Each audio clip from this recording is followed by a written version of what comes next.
Has Scott Boras overplayed his hand? A lot of his free agents remain still unsigned, even though we got breaking news right before we started recording that Matt Chapman has signed with the Giants. So we'll give our live reaction thoughts on that. Then we'll decide why it is taking so long for these guys to sign, how we feel about Cody Bellinger's new deal. Then we'll tell you where JD Martinez, Jordan Montgomery, and Blake Snell will play this upcoming season. And you are not going to want to miss all that. And it's coming up next on the Bush League Bros. Roll the open. Now, certainly plenty of fanfare between these two brothers. Just complete Bush League. The little brother just trying to annoy big brother. If you look at it on the surface, it's Bush League.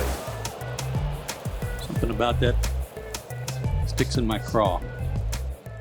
What's up, everybody? Welcome in to the Bush League Bros, partner of the House Call Sports. I'm here with Taylor. My name is Matt, and today we are giving our thoughts on this Matt Chapman breaking news to the Giants and about where the rest of these Scott Boras clients are going. But before we get into that, please do us a favor. Subscribe to the channel, okay? Normally, I wouldn't do this, okay, because I don't want to put out his business out there, okay? But if you don't subscribe, Taylor said something about crying for all 30 minutes of the next episode. I don't know. But so if you don't want to see my brother in tears, and if you have a heart, hit that subscribe button. Now, Taylor, we got to get into this breaking news. Literally, before we were about to start recording, I was scrolling through my phone, and I saw the breaking news that Matt Chapman has signed a 3-year, $54 million deal to be a San Francisco Giant. So we were obviously preparing. You know what the Go for it. You know what the worst part about this is, Matt? I just need to say this, is that now when I say that I was predicting a contract to the Giants for 3 years with some opt-outs,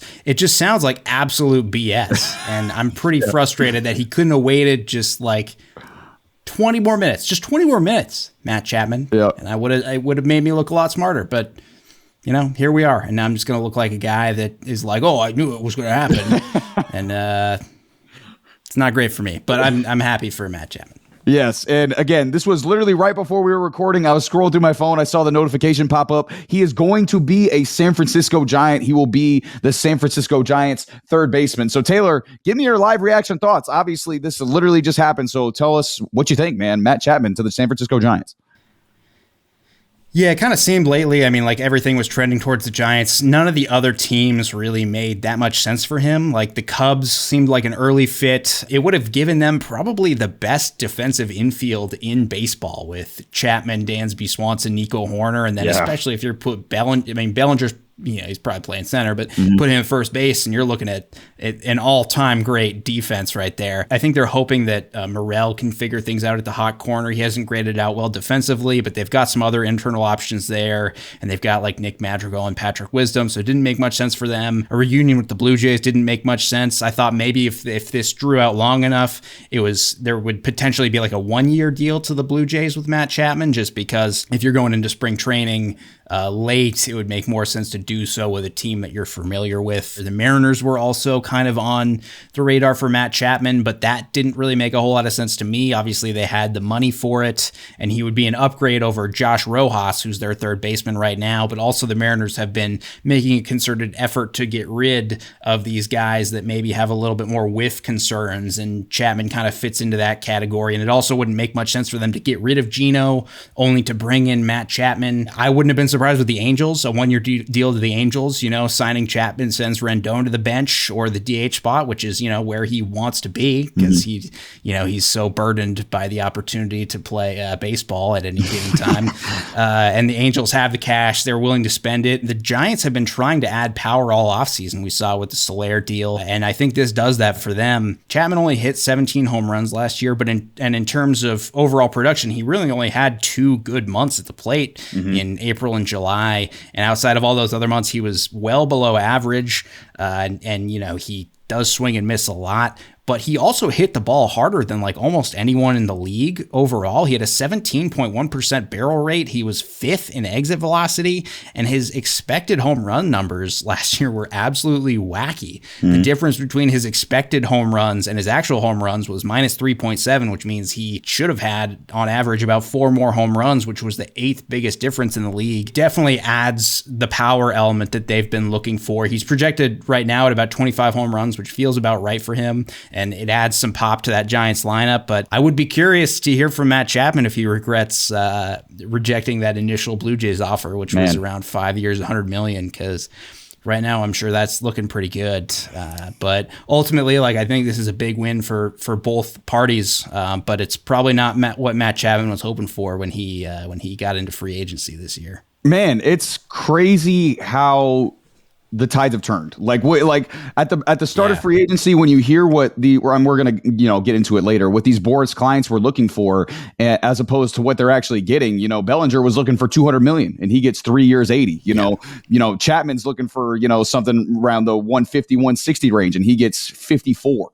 So it's like it's a insane. And again, it's opt outs too. So Chapman's got opt outs after both year 1 and year 2. So he could easily opt out and retest free agency. But you look at the projected lineup before Chapman was there, there's a lot of solid players in there, but there's nobody really outside of maybe Soler, and I don't know how everybody feels about Jun Ho Lee now, depending on how he translates to the MLB, but there's nobody in there that you're like, ooh, we got to avoid that guy, so, and if you add Chapman, I mean, it's kind of more of the same, because he's not like consistently elite at the plate either, but he's always above average to his credit, and the defense is going to be there. So obviously it's going to help the Giants. It's going to make them a better team. But truthfully, I mean, when you look at the Giants roster, Chapman going there, I don't think it's like a game changer. I don't see them like making a playoff run now, or being a World Series contender or anything like that. I think the Yankees would have been a fit too. Obviously, upgrading over DJ at third base would have been nice.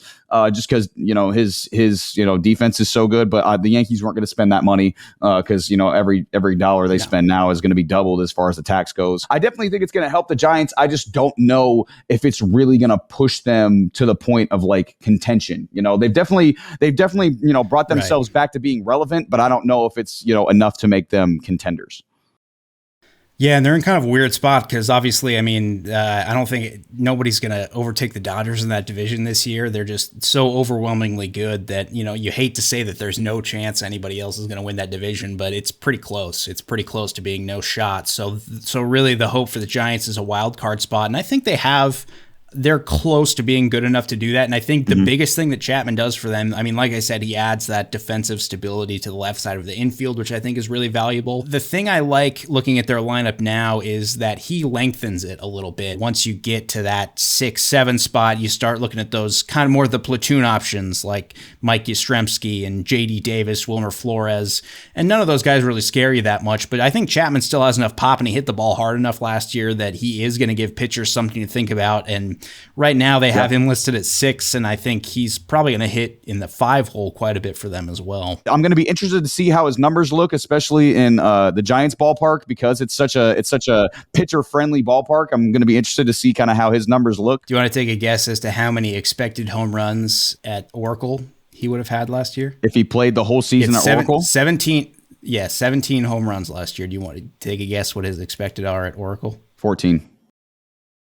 18. One more. Oh, one more. Okay. Good for Matt Chapman, though. Guaranteed yourself $54 million, and now you're going to have an opportunity if you have a good year to opt out and get even more money. So let's talk the rest of these Scott Boras free agents. As, again, it's now March. The calendar has turned to March. Seems like the year's going by quick. But the MLB season will start this month, officially start this month, which is it's exciting for us fans, but it has to be equally concerning for Scott Boras and the rest of his big-name free agents like Blake Snell, Jordan Montgomery, and JD Martinez, as they are without deals, and there is around 3 weeks left until the season starts.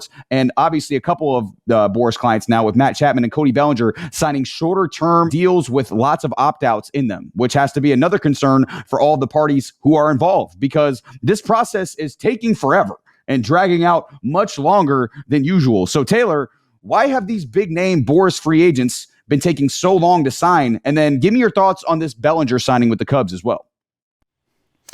Yeah, there was a lot going on this year that I think impacted these free agent signings. And I think Boras kind of set the bar too high in what has turned out to be a bit of a weird year for baseball as a business, when most owners are kind of trending towards being more risk averse. But obviously, Boras is one of the best, probably the best agent in the history of baseball, at least in terms of getting his clients those paydays. But he's kind of been up against this perfect storm of factors that has reduced demand in some of these guys, as we've seen. First of all, the offseason got off to a bit of a slow start because everybody was waiting for the Shohei domino to fall because nobody could really do anything until they knew where he was going. And then after that, he obviously set the market value extremely high. And then Yamamoto followed after that. And we mentioned Jung-Hoo Lee, and I even think his contract set the market a little bit high, especially in that international space. There's also the continued reluctance of all these specifically mid-market owners to spend in general because of the uncertainty of these RSNs and like the TV revenue side of things. Snell and the aforementioned Matt Chapman have also been tied to these draft pick compensations. So when they're signed, it actually costs the team draft picks and in turn prospect capital. And also specifically with Snell and Monty, we've seen so many pitching injuries over the past couple of years. And I think that slew of pitching injuries has really turned a lot of teams off to giving these guys longer term deals, especially arms that are in free agency. Usually those are guys that are around the age of 30. Teams are really starting to avoid contracts like that and lean more into the younger side of the game because that's more of a macro pattern that we've been seeing over the past couple of years. As the game is just trending younger. Rookies are more prepared for the big leagues when they come up now. Gunnar Henderson, Corbin Carroll, guys like that. Like we're seeing big performance out of them because we have better scouting and better data, and we know how those skills are going to translate into the big leagues better. And I think there was also a common thread between all these Boras guys, which is they're all so hard to value because they've had so many varying degrees of success over the past couple of years, and for some of them, their careers. Bellinger's deal was a great example of how hard it is to value these guys, because how do you value a guy who won the MVP in 2019, then 2 years later has a -1 F-WAR, then 2 years after that, which was last year, he reinvents himself and puts up good surface numbers, but then you look under the surface and you're like, this guy wasn't really hitting the ball that hard.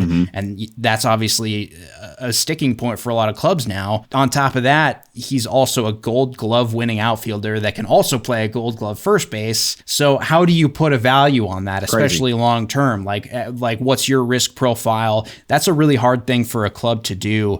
And I think for a lot of these guys, and Belly in particular, I think the market wanted to just see another year out of them. Can Snell do anything close to what he did last year?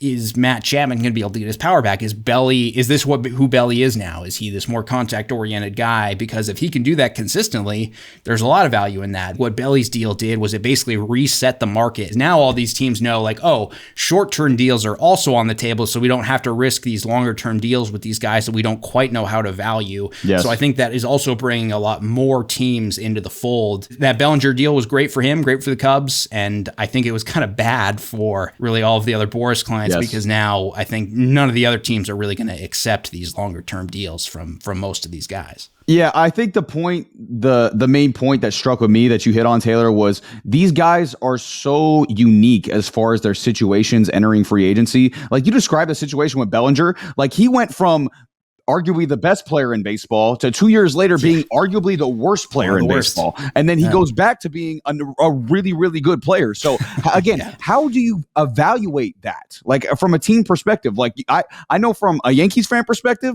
like if we would have given Bellinger 7 years, $200 million, like he was asking for before the season, I would have been like, oh hell, like I'm not comfortable with that, But again, the contract that he got from the Cubs was perfect because it's 3 years. It gives Bellinger an opportunity where if he has another good year next year, it kind of proves the team's okay, it wasn't a fluke. Now we have more confidence in giving him that longer term deal that he's seeking. Montgomery's always solid, but he's never great in the regular season. So it's like, are we going to give a solid regular season pitcher, $180, $200 million? I don't know if you're willing to do that. Blake Snell, some years he's the Cy Young, and some years it's like you can't throw him more than 4 innings. So it's like and he never really goes deep into games. So it's like, how much is that worth? Exactly. So it's all these guys are in such unique situations that it's like, I have no idea how to put a price on any of these unique situations. And you saw teams signing guys who were more kind of sure things. Even if they had less upside, they were more sure things. Like the Yankees go get Marcus Stroman for 2 years, $37 million, where it's like, he's more of a sure thing. We know more of what he's going to get and we can kind of sign him for less, right? The Giants go get Soler for 3 years, $42 million. We know we're going to bring him in. We know he's going to give us pop. We know exactly what we're going to get from him, right? Taylor, I want to get your thoughts too. Do you think this is going to be kind of how the Snell and Montgomery deals end up as well? Like, are they going to end up in this shorter term opt-out range as well? I think the Snell deal will for sure. I think Montgomery is a bit of a more interesting case because he's the kind of guy any team could add right now and they would be better. One of the things that I think just threw off all of these numbers, specifically with Snell and I guess Monty, was Yamamoto's contract. Yeah. I mean, you look at Snell and this guy's like, I just won the Cy Young for the second time in Major League Baseball. This guy's never thrown a pitch in Major League Baseball, and you're giving him that much, and you won't give me 3 years? Right. But we do want to talk about these other 3 Boras clients that are still unsigned for the upcoming season. And we're going to start with hitting wizard JD Martinez, who just came off a resurgent all-star season with the Los Angeles Dodgers, and he's still looking for a home in the 2024 season. So, Taylor, where do you see JD Martinez playing in 2024? Being a veteran DH, I think he's one of those guys that can kind of just hold out as long as he needs to because his demand also goes up based on spring training injuries. And with the amount of experience he has and the fact that he's not playing in the field, like he doesn't need that much time to ramp up. If I had to take a guess, I would just say he's going to sign a 1-year deal with somebody like the Mets or the Angels because they're the teams that will pay him that much. With the Mets, they just don't really have that guy that you need to slot in as the DH. Like with the Angels, I'm kind of skeptical because they're one of those teams that kind of needs to leave that spot open because they've got Mike Trout and it's like they're going to want to give him some days off. It wouldn't make a ton of sense for them, but also they're the type of team that would pay for a guy like that, having it not make much sense. So I think the Mets are probably a safe bet for him on a 1-year deal. Yeah. I'm going to get to that. I also agree. I like the Mets as a good bet for JD to go. But first of all, listen, all these guys that we're going to discuss besides JD, I'm bringing up the Yankees just as a warning. I have to do it. They're actually a fit for all these guys besides JD. But for JD, it's not a fit. Obviously, we have Stanton clogging up the DH hole. Too many guys plugging up that spot. Yeah, and if he could still play outfield, we got too many outfielders, and it's just not going to work. So he's definitely not going to be Yankee. But second of all, as another aside, okay, if any of these guys do decide to go to the Angels, their careers are over. Obviously, they'll be making a lot of money playing baseball. That's every kid's dream. When you're a kid, you want to make money playing baseball. But we will forget about all of these players ever existing because that franchise is such a dumpster fire. So I'm literally not even going to mention them as a destination because I don't want to wish that evil upon those guys. I do not want to wish the Angels evil upon any of these free agents. So stay away from the Angels, although I do wish they take as much money as they can. I just want them to do that, not with the Angels. Okay, so a few teams that I would like him on. Okay, the Marlins need JD Martinez. Okay, the Marlins need him. Right now, that lineup, when you look at the Marlins lineup, it looks pretty bad. Okay, but you plop a guy like JD in there and it makes it look at least solid. Okay. Plus they need to replace Soler's production. I think JD would do that. I think he would drive in Luis Ariz a lot if he was in that lineup. So I think that would be a good spot for him. Also, like you mentioned, Taylor, I think the Mets are probably the best fit for him right now. DJ Stewart right now is in their DH hole and he's had some good stretches in the MLB, but you look at that lineup 1 through 9 with JD Martinez in it, you're like, okay, that's a really good looking lineup with JD Martinez in there. Yeah. So I think that would be probably the best landing spot for him. If I had to put money on a landing spot for him right now, I think it would be the Mets. But if he wants to compete for a title, how about a team that just won the title? How about the Texas Rangers, Taylor? Now, I don't know if they want to spend any of their money. They've already spent a lot of money, so this may be a completely meaningless discussion. But a lineup of guys who get on base and drive in runs, enter JD Martinez. Okay, right now, their DH is Wyatt Langford. Obviously, as Rangers fans know, he's a top 5 MLB prospect, okay? He's been impressing in spring training, and he's off to a really good start, and he's got a good shot to make the roster. And if they acquire JD, maybe that makes it tough for him to get a spot. Maybe they got to start him in AAA, but they can always move their other top prospect, Evan Carter, to center, maybe play Langford in left, and then they have Leody Taveras, who may have been a top 10 center fielder in baseball last year, either as a 4th outfielder in case of injury, which is a huge luxury to have, or as a trade piece to go get more pitching, which obviously they have a lot of injuries to the rotation right now, and then try to make another World Series run that way. So I don't think that one's going to happen, but I think that would work best for him as far as a situation where he could go win a title and he could be in a really, really productive offensive lineup. That would be scary to look at if JD Martinez is in there. So I think the Mets are probably the best bet, but I think I would like to see him on the Rangers the most. There are so many questions about the pitching side of things, and like that rotation is going to change so much over the course of the year. If I were the Rangers and I had the choice of spending $14 million next year for JD or spending a little bit more because you're going over the luxury tax either way, I think they're right up against it right now, or spend a couple million more, maybe give out a longer term deal to Jordan Montgomery, I would lean towards just giving the money to Jordan Montgomery. Sure. with that, our boy Taylor, we got to transition to our boy who we still wish was on our team. And there might be a marginal chance he might come back to start the season. But of course, we're talking about Jordan Montgomery, who somehow wasn't good enough to crack the Yankees playoff rotation, but was good enough to be the number 2 starter on a World Series team last year for the Rangers. Nice work, Cashman. But Taylor, where will Jordan Montgomery play in 2024? I keep screwing up all these similar words, man. It's been so hard to value some of these free agents, but Montgomery is the one that I think has the more concrete price tag because he has been so consistent.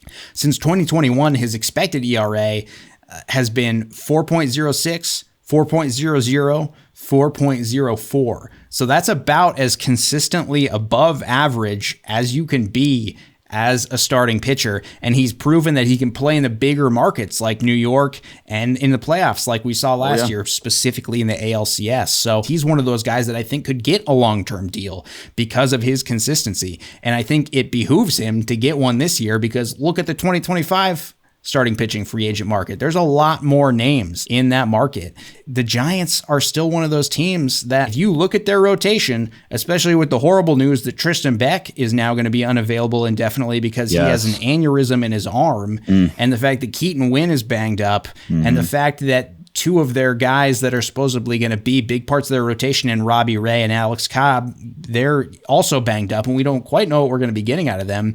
They need more than anything. They need stability in their rotation. They need somebody behind Logan Webb that's going to be able to be consistent. And I think there's nobody better than that, than Jordan Montgomery.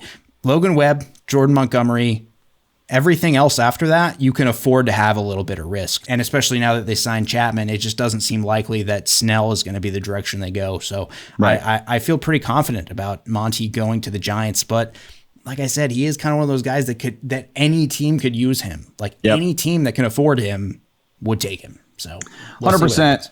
And I'm gonna get into it too, Taylor. I really like the Giants as far as a fit goes for Jordan Montgomery. I do really want to see him back with the Rangers. I think a preseason injury to one of their healthy rotation guys, which their rotation does not look too good right now without DeGrom or Scherzer. By the way, it does not look good at all. So I think an injury to one of those guys, maybe they would pull the trigger on something. But again, we talked about it with JD Martinez a little bit. I don't know if they're going to be willing to open up that pocketbook because they've been spending a lot of money as well. And the other team that I do not want him to go to, but has already met with him via Zoom, according to Alex Cora, is the Boston Red Sox. They need someone on their entire staff because right now you look at those and they are few and far between in the rotation. Right now, the projected rotation is currently Lucas Giolito, Nick Pivetta, Brian Bayo, Cutter Crawford, and Tanner Houck. Okay, that ain't pretty. Okay, and the bullpen ain't much better either. So he comes in immediately and is the best pitcher on their entire staff, on their entire team. And we've heard all the comments, especially from Rafael Devers, coming about the organization, basically saying,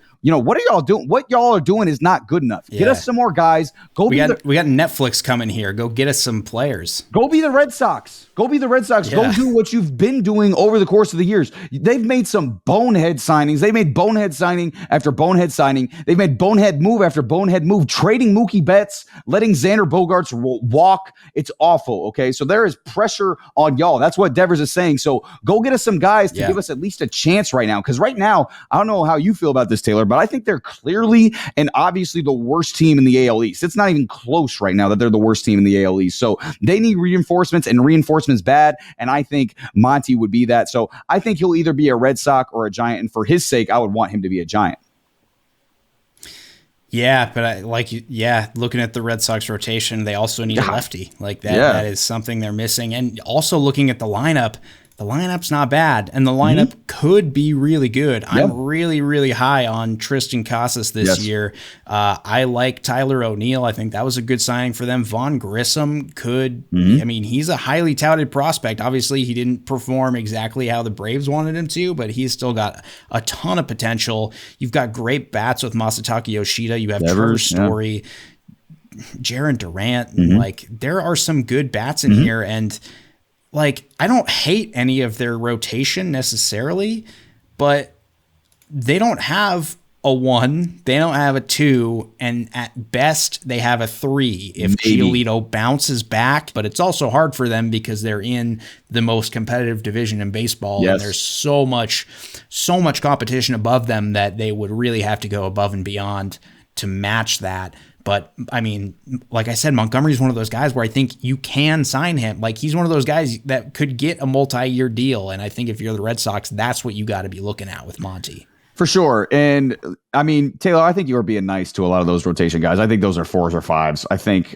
if you're he's okay, but I mean, that's like fine. He's fine. But that's like the biggest compliment I'm going to give him. Like, you're all right. I think all those guys are 4s or 5s. I just don't see anything really, powerful coming out of that rotation. So yeah, I think Jordan Montgomery would be a great add, but I think he should be a Giant, especially we talked about it earlier with Oracle, that pitcher friendly park out there. I think he could have some really nice numbers. The last guy we got to talk about, man, we got to finish with another stud lefty pitcher who is a Scott Boras client, and that is 2-time Cy Young Award winner Blake Snell, coming off one of those 2 Cy Young seasons last year with the Padres, but he has still yet not found a long-term suitor for 2024 and beyond. So Taylor, who does Blake Snell play for in 2024?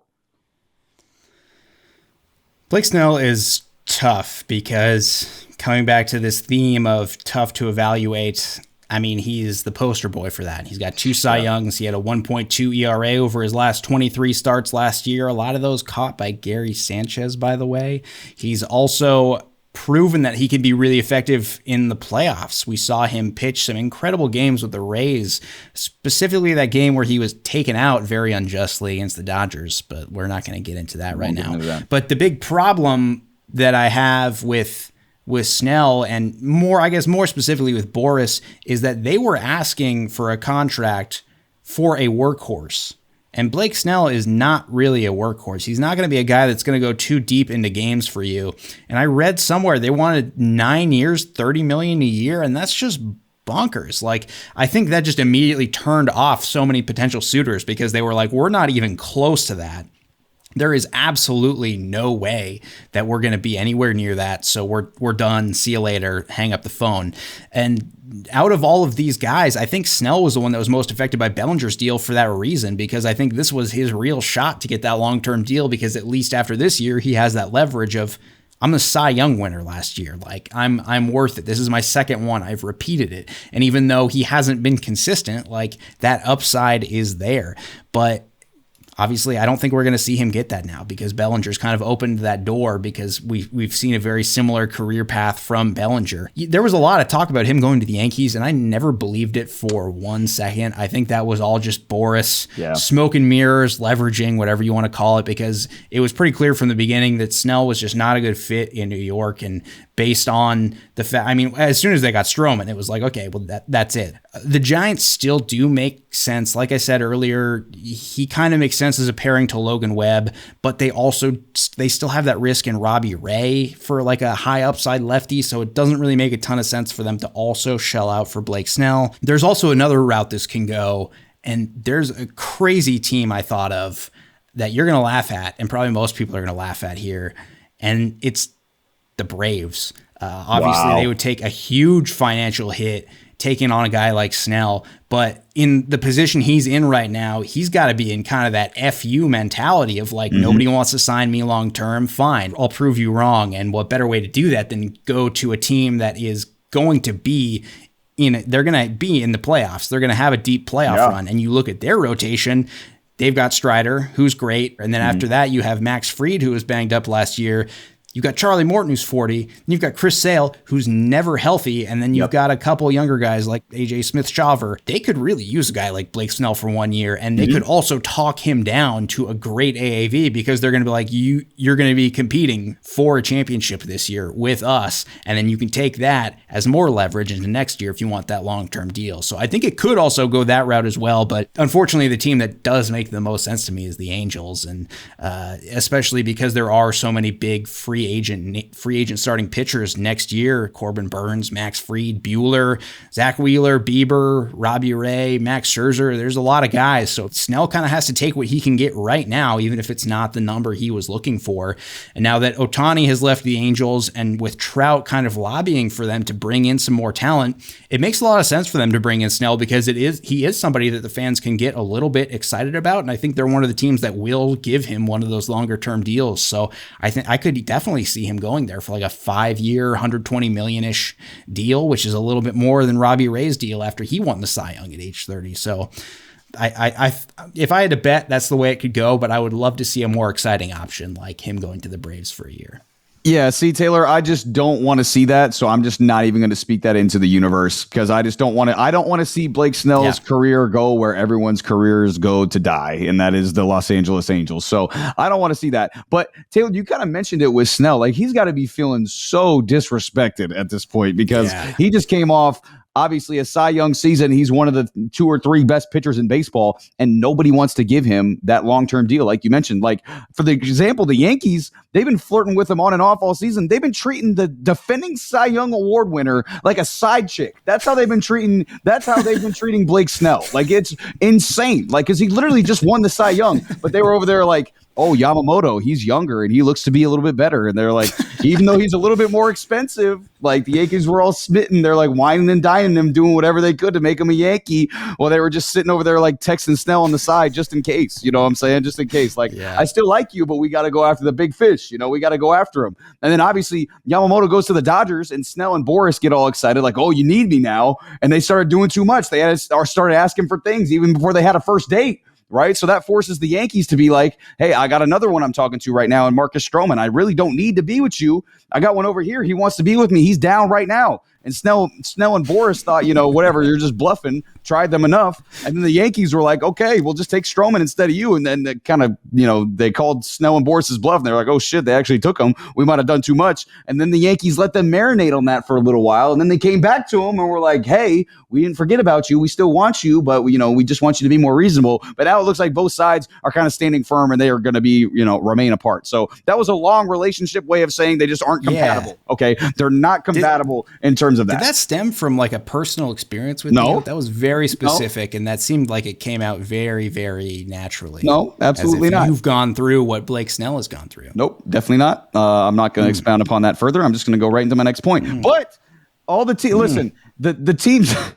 The teams that he should go with, again, I'm not wishing the Angels evil on anyone anymore. I ain't going there no matter what if I'm Snell. I think his 2 best suitors also end up being the Giants and also end up being the Red Sox as well. I think whoever signs first between him and Monty, the other goes to the other team. So I think if Monty signs with the Giants first, I think Snell's going to end up a Red Sox and vice versa. I think if Snell signs with the Giants, Monty ends up a Red Sox. So I think the contract details for these guys are going to be extremely interesting, though. Like, is it going to be like we've seen with Bellinger and Chapman? Is it going to be, one of those contracts with opt-outs included? Or, was it just, is it just a Bellinger and Chapman thing because of their inconsistencies? But I think it's going to end up like that. And we'll see. Maybe it looks bad. I think it's definitely going to look bad that Snell declined that Yankee offer that was 6 years and, 160 or whatever it was, and then signs for less total money and less years than he was offered. But it's going to be, man, it's this whole situation has just been crazy. So, yeah, I think Snell ends up either a Red Sox or he ends up a Giant and Montgomery ends up the other,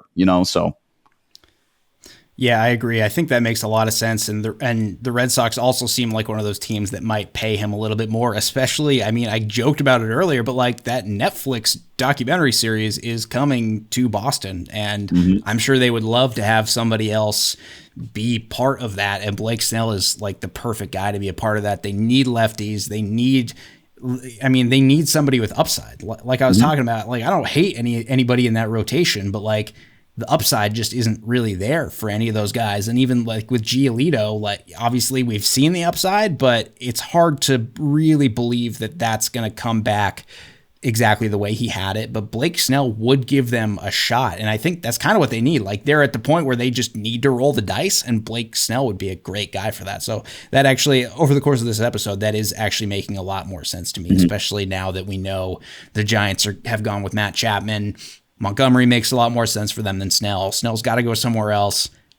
I also hope he doesn't go to the Angels, but I feel like they're probably going to give him the best deal, but I think the Red Sox might give him a deal that is similar, and hopefully he chooses that instead of the Angels. Yeah, I would actually, as a Yankees fan, obviously we're both Yankees fans. I would actually like to see Snell on the Red Sox. I think that would make for kind of a good AL East dynamic. It would at least make it interesting, because right now that next Netflix documentary is going to be boring as shit. They're just going to be not in contention all year, and maybe it'll actually be entertaining because it'll be such a shit show that everybody's going to be arguing all the time. But again, it's not going to be entertaining because they're not going to be involved in any sort of playoff discussions unless they get some actual pitchers in that rotation, So yeah, I think the Red Sox really, really need somebody like Snell or like Montgomery. They just need someone to come in and give them a little bit of something, whether it's consistency with Montgomery or star power with Snell. Yeah, just some juice, just anything. Anybody who's better than a 4 or 5. I think that's what they need